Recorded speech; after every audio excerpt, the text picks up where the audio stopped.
Hi, friends. Hello, the world. Welcome back to this Friday episode of Living a Complaint Free Life. So, today's episode is going to be Beware of the Angry Me. Warning. So, this title that I was thinking about is that whenever we go to certain rural areas, but I think also maybe in like outskirts of cities, where you have these yards of people and they have these little signs, some of them, and that says, "Warning: Beware of the angry dog." And they even say that um, the cat is even more crazy. So whenever I saw those signs, I thought how interesting that we often try to warn other people of angry animals or certain dangers, right? Yet when it comes to human beings, I think we experience a lot of the emotions that are very strong and intense, yet uh, we try to somehow hide it or not to show it. And even if we do show it, it's not appropriate or we consider it's not appropriate. And therefore, somehow we don't really deal with it. We don't communicate, we don't discuss it, or at least not in my circle of people. And therefore, I thought that I would use that title only to say, warning, beware of the angry me. So I decided that today's topic is going to be anger, and not specifically about anger's influence or how we get angry, but more about how are we using anger to our advantage, and whether we are using it at all, or we're just looking at it with a wrong approach that's not getting us anywhere.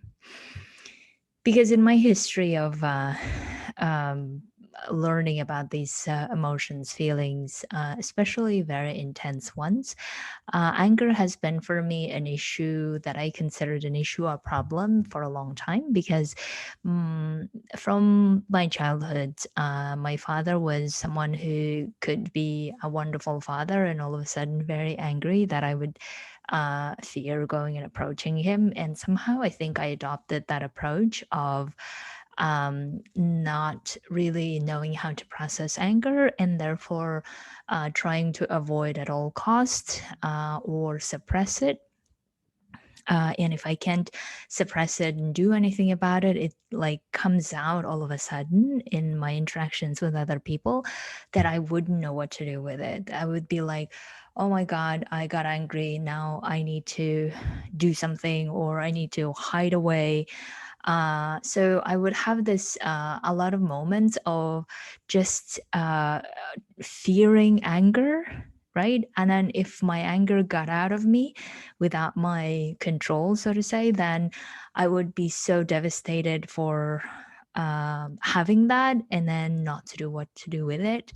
At the same time, I would have all these beliefs that angry people are bad people, or people shouldn't be angry, and I'm a good person, and good people don't get angry.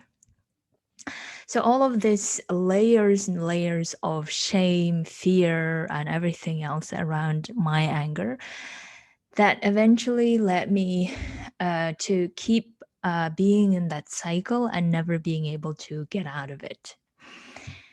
And now that I'm uh, starting to look at my own coaching work, coaching my own mind, and being coached by others, and learning more and more about what my anger or any emotion is teaching me to do, and what messages they're carrying for me to learn, I'm starting to realize that maybe anger is one of those emotions that we're not really using to our advantage, but rather trying to ask wrong questions. At least in my head, these are wrong questions, such as I shouldn't be getting angry, or people shouldn't get angry, or I rather be passive aggressive than showing my anger openly, or other people shouldn't be angry with me, or if they're angry, then I'm mad at them, right? So all of these questions somehow don't lead anywhere constructive, I find.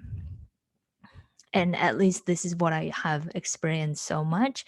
And also I see that some of my clients have this belief that they shouldn't be feeling this anger. They want to get rid of it as soon as possible, or they're ashamed of feeling this anger. So instead of all of these trying to avoid or suppress it, let us first decide what this anger is really telling us, what is their messages for us, and how we can use it. Because we all human beings get angry, and that's totally normal, and we should. And there are circumstances in life where we get angry, and that's how it's supposed to be. Right. So that I think we accept it. So, for instance, we see a lot injustice in life, or we see a murder or other criminal offenses, we get angry. If something happened to our family members, we get angry, and these are normal reactions that we should have. But beside that, let us look at the cumulative anger.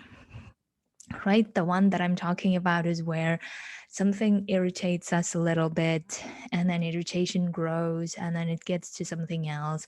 Eventually it becomes anger, and then also a sadness may turn into an anger at some point, or we decide to hide that anger, and then it eventually starts getting into showing itself in our behavior, which other people could qualify as passive aggressive. So when we look at that cumulative anger, let us think for a moment what the anger is trying to tell us. Right? Anger is, in my case, trying to tell me that it's possibly the highest level of warning, excuse me, of my body or of my mind to me, saying that these are the red lines of your boundary, or these are the red lines of what you believe in that should not be happening, and don't allow this to keep happening. So, anger's message actually is not to anyone else when it occurs, it's actually to me. And that message is that anger highlights my red lines, or breaking in my statutory law within my constitutions, let's say. And anger is saying, don't let that happen again. Or anger is saying, this is not right. This is not how you want to do things or how you want to live your life. And therefore, do something. Right? So that's the role of the anger, or the message of the anger. The other wonderful message of the anger is that you allowed something to happen many, many times in the past. Don't keep allowing it. Don't allow it anymore.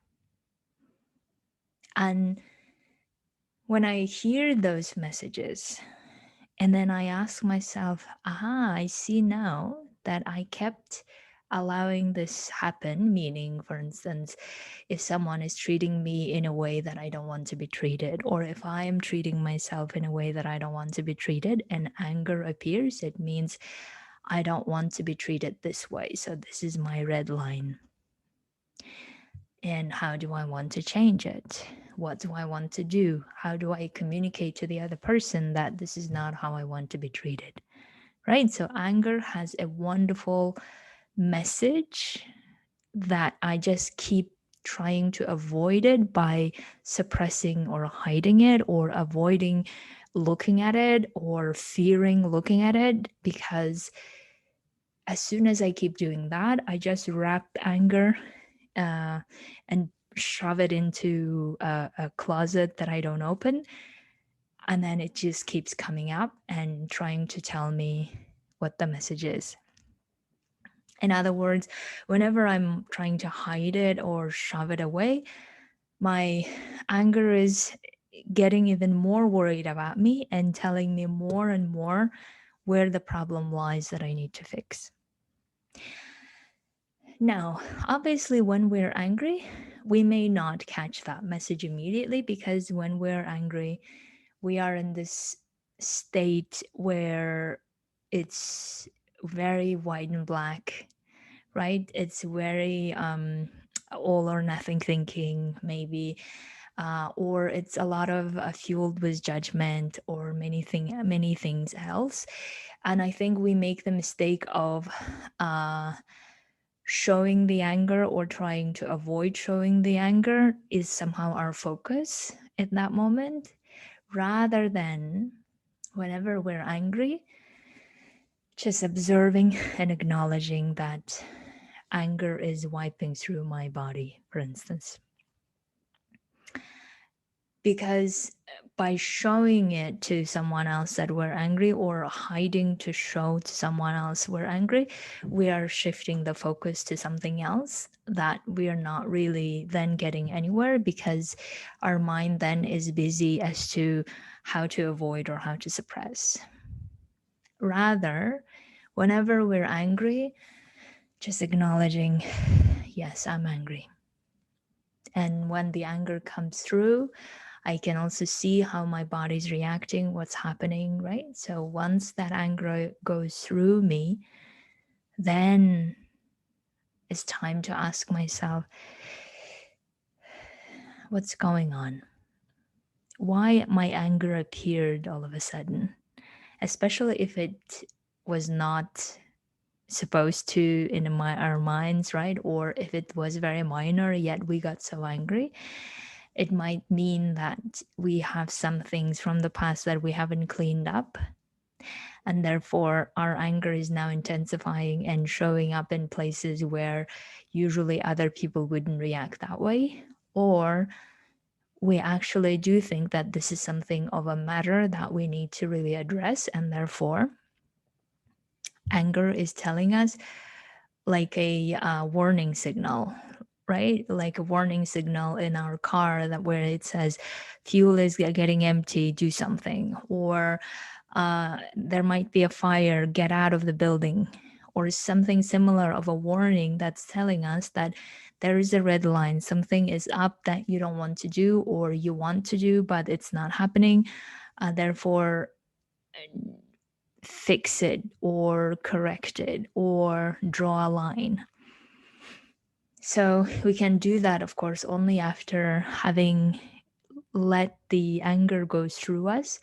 And then once we do that, then we can start thinking and deciding how to prevent next time that this warning signal comes up.